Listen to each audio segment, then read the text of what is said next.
the end of the day, like it's only so much time. You gotta enjoy it. I remember this recruiter one time. It was like, what motivates you? What inspires you?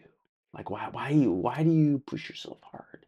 And I was like, it's like honestly, because like I'm gonna die one day, so I want to do some cool stuff before that happens. It's pretty much why.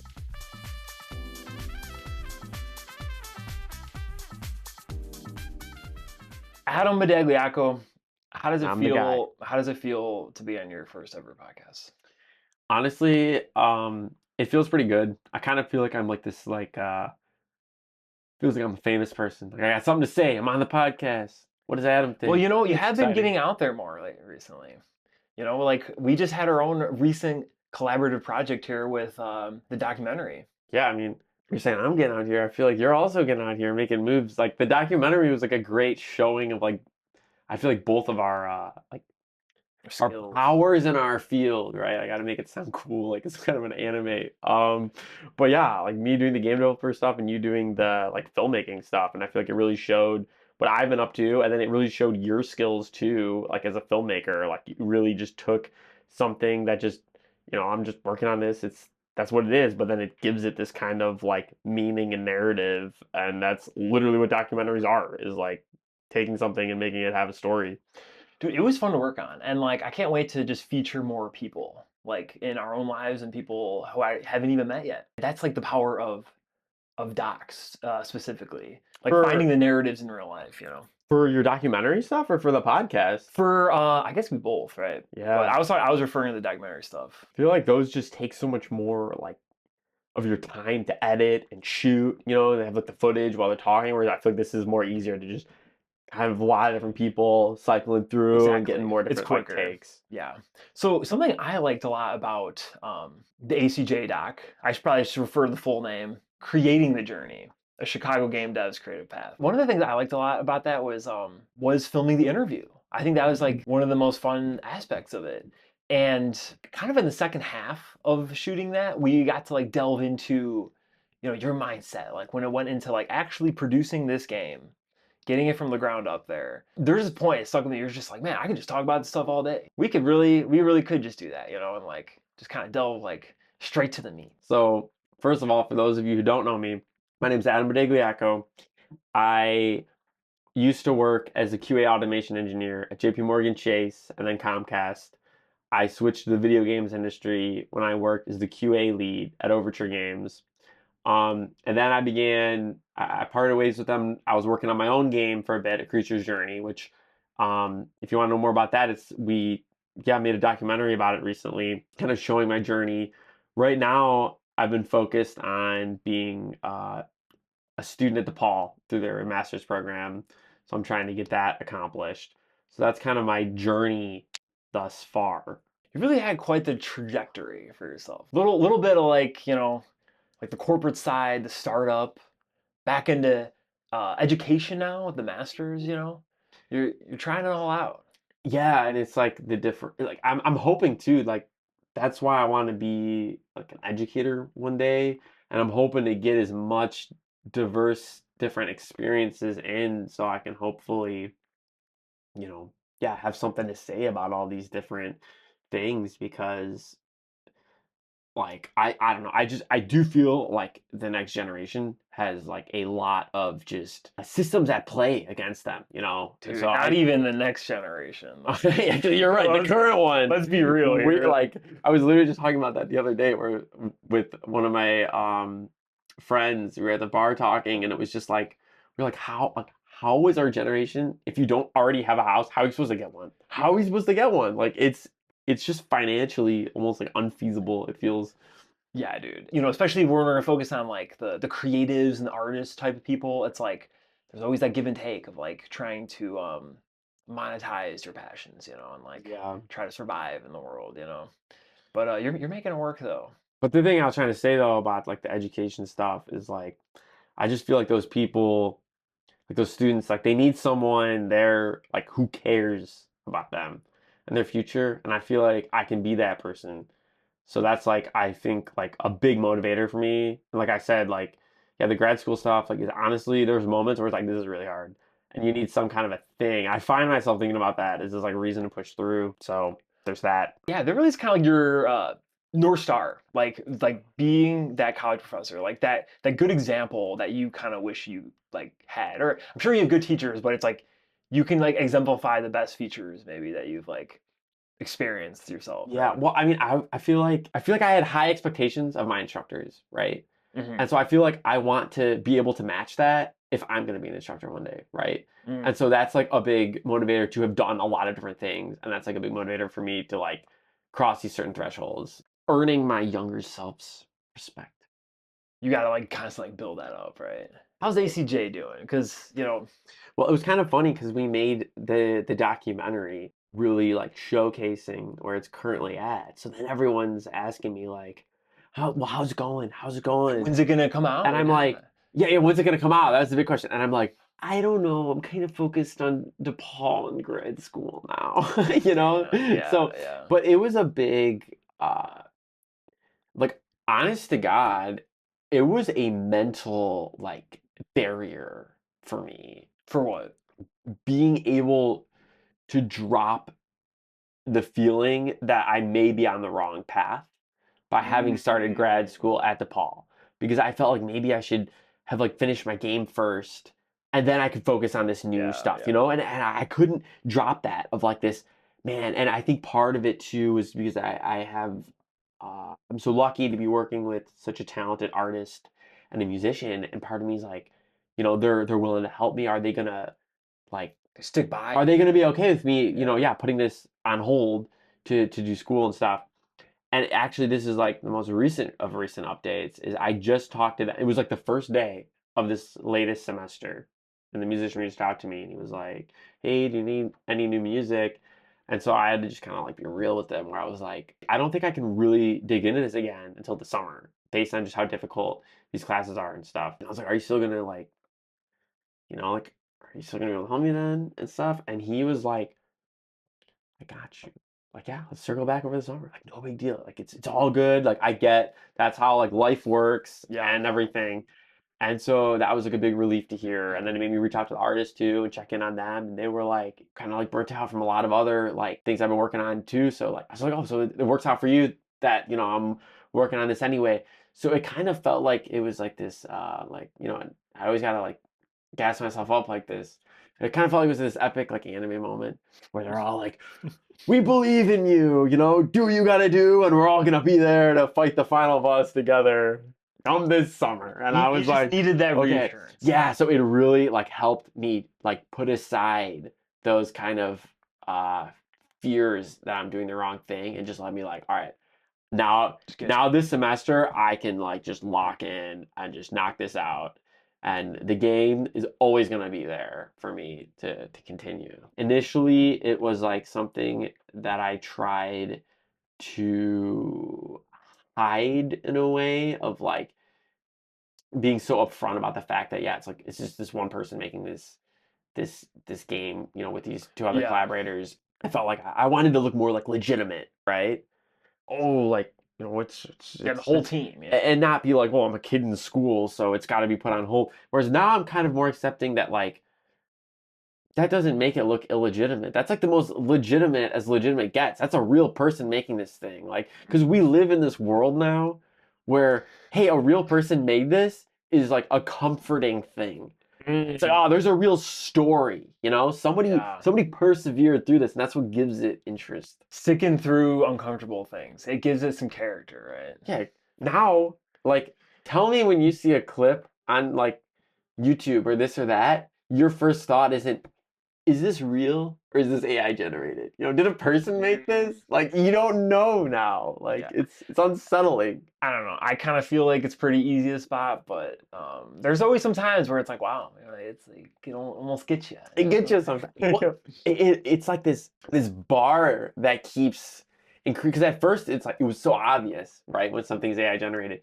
But then every so often there'll be one that gets you, where you're like, you watch this video and that's kind of crazy. And you go to the comments, and it's obviously AI. Look at this or that, and it's like, oh, Yeah, dude. a little better than I little better than I thought it was. And it keeps doing that until eventually you get to a point where you see something real and you're like, I think that this is fake. And then it's not. And then it's like, I don't even know anymore with the internet. This is kind of interesting. Why do you think that we as an audience are so drawn to like needing to know that it was made by humans? Well, and that's like, some people don't care. Some people are like, well, it entertained me either way, so whatever. I mean, I think that that's that's a mindset from people who probably are not creatives, because I think other creatives, they recognize the struggle, Yeah. and so they value that humanity. They're like already disturbed by how difficult it is just to exist and make art, and so then to have that reaction of just like, well, who cares? It's like, You don't know what goes that's what into it, you know? I feel like that struggle is just like to just have that whole process just be bypassed is like you're losing something in the process there. Whether it's like vibe coding or having your essay just written out. the whole reason that storytelling is like a thing is because it's sharing like human stories, and like it can't, and that is what grips us about almost like any medium that you choose. You play a video game and it has like it's got that story, or you listen to like some song and the story of the artist who made it, or the song itself is some kind of story. It's always about like the story, because that's like how we like connect as people. It's true. The AI can make like something super interesting or super enthralling, but at the end of the day, it doesn't. It's not human. You can't like really. It's not real. It's a There's not something behind it. fabrication, right? And so it can mix and match other human stories to seem like a human story, but it's not. There's That's like that's really all I have to say about it. That's what it is. like there's something missing to it at the end of the day. And if you only care about the output and the efficiency, then you're willing to cut what actually makes it worth listening to in the first place. I mean, it is a tool, and there's like a time and place. It could be helpful, but are you using this to help you learn, or are you using this to offhand things, right? Are you asking those whys?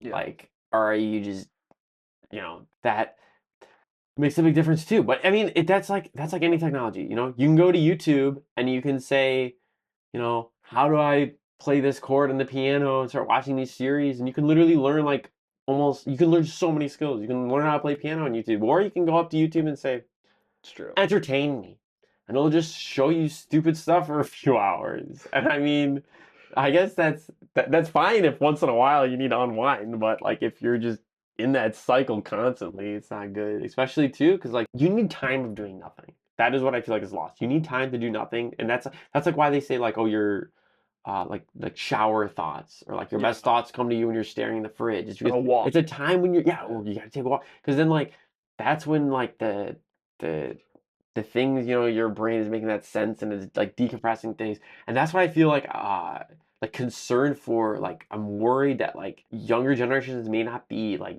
getting that. Like they don't get time to be bored, because Yeah. it's just like at any moment, if there's nothing going on, it's you take out your phone and just start swiping. It's funny because you keep saying the younger generation as if like we aren't like impacted by that too. Like I mean, even adults, like who isn't just like gonna pull it out at like any moment? That's Like true. it's more of like That is a true. widespread societal thing at this point. Let's take a step back. Do you feel like you always need to be like doing some sort of like have some sort of outlet, some sort of like project, or you're more kind of just like, I'll get to the big game like once I'm done with this. Essentially, right. You told me that we'd be doing this podcast about creativity, and so I pulled up this journal that I have, and there was this one part where I wrote like in detail to kind of figure some things out for myself, like mentally, my relationship with different creative endeavors. I reread it in preparation for this podcast, and it was like I didn't realize how much like I needed to hear it. I didn't realize how much I needed to hear my own words, and it was like what I needed, and it reassured me. Like, even now, it's like interesting how like our past selves can like know the answer Mm, for our current selves. It's like when true. it's like that the one before we had this actual documentary for Creature's Journey, there was that older one that we had Yeah. from when you were a student at Lake Forest, and you were like, I need to make a documentary, you're the subject, and I was like, okay. And it's like the same thing as the current one, but just on such a smaller scale. And there's like a couple things that I said that like every so often, like I would end up rewatching that video if like whenever you send me something like on Vimeo or something, and I would like see yours and be like, oh, like I haven't seen that in a while, and I'd rewatch it and be like, ah, there's some there's some good inspiring words from Wise that young words. lad. Like I forgot about that. He's So, right. so same case with your journal then, where you were like Yeah. finding some value. That's why it's good for us to keep documenting our thoughts and reflections, like on an ongoing basis, right? Mhm. Reflect back on. Because you realize, like, oh, I'm still kind of hung up on that. Or, like, yeah, I forgot that used to be a problem, this and that. That's how you learn, right? The reflecting on stuff. I used to have a very, like, push and pull relationship with working on the game. Like, if it would feel good sometimes and bad sometimes, right? Hmm. Sometimes it felt like this absolute blessing. It was just thing that I just really enjoyed and it's super fun. It was just awesome, right? Yeah. And other times it felt like a bit of a negative thing. Like it felt like this constraint, this weight constantly on me. Like, I got this thing I should be doing. And it was it was the writing and the reflection and observing when I feel these different ways that I started to realize when I'm actually working on it, I feel nothing but positive. It's when I'm not working on it that I feel this negative. Oh, I should be doing that and this and that. Yeah. Like that's when it feels more like a burden when I'm not doing it. Ironically, right? And it's because well, I don't know why it's because I know that it is. I know that it makes me feel good to do it, and it was this like moment of acceptance of like I just like doing this. I don't need to justify it. It doesn't need to be this like it doesn't need to be like financially viable or like it doesn't need to be this or it doesn't need to be marketed like that. It's just something I enjoy doing and I can just accept that and enjoy it. I don't know. It's hard to explain why that like it seems self-evident, but like it feels like a revelation. It's very simple, but it's very important. Like you have to listen to those like emotional signals for yourself because it's like if it's like you said, if it's like constantly the same thing, it's like maybe there's something to that there. It's like it's weird, at least from my perspective.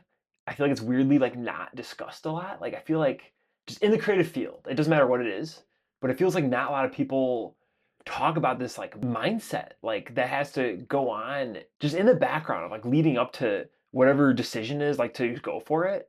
There's just this whole like inner struggle, and I don't know like why it has to be like that, but I think it just has a lot to do with like identity and like letting go of your old self that used to think that way. We just stepped into a lot of things and okay, we're getting real now. So there was two other topics that you mentioned and this relates to both of them, right? Mhm. The ego versus the activity itself and the relationship with just like modern day social media and just how that pertains to things, right? Yes.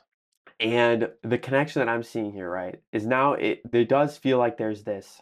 Are you trying to pull off this skateboard trick, you know, and have it filmed to put it on YouTube because you saw someone else do that and you thought it was cool, so like you want to do that and you think it's cool and put it up there? Or are you doing this because just landing it feels good, you know? It Yeah. feels good to have the pavement Exactly. under your board when you're skating, or is it because, you know, you want to like Get the you want the recognition of it, clicks and the views and the status, right? So that's like a big thing here. And I think having the social media around it sells you this narrative that at any moment you can make at any moment you could, you could become a this or that and post it 24/7 and make it your, Yeah. thing. But it's not like that. What it's really like is you're gonna do all that and you're gonna post it and you're gonna get like maybe a couple of this views, a couple of that, and it's not.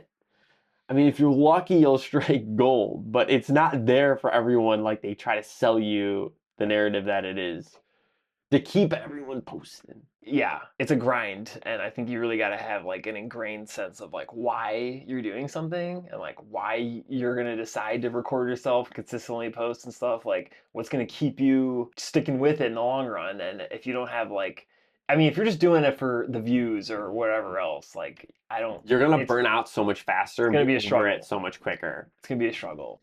And then this reminds me now of like I remember I graduated into the pandemic. It made me have to just like reassess my relationship with each of my hobbies because all of a sudden it went from you have like scholarships for playing the saxophone and you're around all these people and this and that to like our isolation It's and alone. like school and Yeah. the reason to do all these things is behind you. And you're suddenly left with just the activity itself.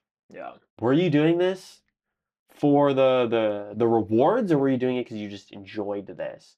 And I feel like I had to just one-on-one for each of my like hobbies, just either reassess and reinvent my relationship with it or just drop it entirely. Longboarding and playing bass were like these new ones that I just started to Yeah. really enjoy. Other ones like saxophone, I loved still, despite, no longer playing it for the scholarship, just taking it out and actually just playing. I just enjoy it. I literally did that the other day when I had a couple days between my break. I'm like, Just do then it. other things, it was like, this is pretty toxic. I have to drop this one. Smash Brothers Melee, like, just like it was like, and it's not like I don't want to play this anymore because I do love Yeah. that game, but I just realized like I don't really love competing. I don't really love sitting there in front of the screen practicing 24/7. Like that's not how I enjoy this. And I want to enjoy it on my terms, which is not competing, just playing it for fun when I want to. I think that there's recognition that we have like a limited amount of time, and then maybe we want to like use the time in a way that feels like most enjoyable for us. Yeah. I mean, at the end of the day, like it's only so much time. You gotta enjoy it. I remember this recruiter one time. It was like, what motivates you? What inspires you? Like why do you push yourself hard? And I was like, it's like honestly, because like I'm gonna die one day, so I want to do some cool stuff before that happens. It's pretty much why. It's as simple as And he was that. like, yeah, that sounds right. So yeah, I guess it's kind of a weird thing to bring up to this recruiter, but like you asked me, I don't really know what else I'm supposed to say. There's this thing that I was thinking about, and this is one of the things that I said in the documentary, but it didn't like during the interview, but it didn't fit into Mm, it didn't make it into the actual cut. And I feel like it's really interesting. It's your experiences and other things that power other things. Okay? Like think about this. How interesting does it sound to you? A video game developer who made a video game. It's like, okay, that sounds like what you expect. Versus a punk rocker who made a video game. It's like, now I'm a little more interested. Like, what would that turn out like? It's our experiences in other things that power our other things. And it's like I think that there's a point where it's too thin, where you're a jack of all trades and you're just jumping around, not yeah. really. But if you really lock into this and you lock into that, and then it combines, I think that's where there's interest. Like I was talking about how the punk rock band, being in that, you're having unique experiences there, how that helped in the game development section. And people are like, how would those correlate at all? And I'm Yeah. like, well, being on stage and you're like shouting all kinds of crazy things about how messed up you are to like a whole screaming group of fans, it makes you like more comfortable with yourself, I guess. Yeah. And then all of a sudden the writing and the dialogue, parts where characters they show more of themselves. I felt more comfortable with that, which is like something I didn't really anticipate. And so I think it's interesting how these different things that have made me can like cultivate into kind of one centralized experience, which seems to be the game. It really just sounds like it's just finding the connections that you can bring back. And that was something that you said you wanted to talk about. This is finding those Exactly, connections. exactly. And being more comfortable with expression, which is like something that the punk rock band Yes. helps you out with a lot. Something I'm interested in as well, maybe one of the final topics here could be like, do you have to experience burnout, especially if you start to monetize your craft and like develop it into a business? Don't lose sight of the why. Purpose. Why am I doing this, right? I and this was something that I wrote about that I was telling you about how I reread recently. I was thinking about all these things. This was in there. Is that and this I feel like is gonna just stick with me forever. This person posted this thing on Reddit, and they said, I'm like an artist, and I've been working on all this stuff, and I feel like so much burnout. Like I don't know what to do, right? Mm, And amidst these hundreds of responses of everyone saying, oh, just take a break or just keep powering through, there was one response that just it stood out to me so much where this person just goes, your language here, the way you're talking about this speaks so much to me. In the way that you say, I know I should be making art. Mm, They're like, why should you? Who decided that? Like you say you feel guilty for not doing so. Why is it like so necessary for you to be making art that you would feel guilty for not doing so? You like, yeah. you got to ask yourself like those kinds of like I think that there's so much like be a creative, do it. Like, well, do you have like something you actually want to create before we start trying to create something just because everyone else is doing it and everyone's telling you should? Like, I don't know. Do you think that could be earlier in the process, like with what you mentioned earlier yourself in the journals and stuff, where you would feel bad or like feel like I should be working on ACJ and like feel down on yourself if you're not, and maybe either early in the stage of like maybe accepting themselves I think as that artists, right? I You think that know, could easily happen if you try to monetize something. That is like a recipe to getting into it's results based. this whole yeah, because then you have to be results based because you need to make the money. It needs to be that good. So that already is putting a gigantic strain on your relationship with whatever this Yeah. craft is. And so if you're able to like not like don't jump into that before you have to. It's one thing if it's like, all right, this is what I love doing, it's what I'm good at. This is like it's naturally leading into a section of like this is how I'm going to pay the bills. Like it's one thing if it builds like that. It's another thing when you just say like I gotta make myself You can't creative, force and you it. just Yeah. try to like and then you go on the grind, and then you're with all these other people who just try. I don't know. It puts a whole new strain on it, and so I think I don't know, everyone has their own path. It seems like some people maybe they need that like financial cushion and they build from there. It's like I don't think there's a wrong answer. I don't know where that one Reddit example like was in their journey, but you're right. At the end of the day, it's like no one's forcing you, and you shouldn't like have to feel like shit. You know.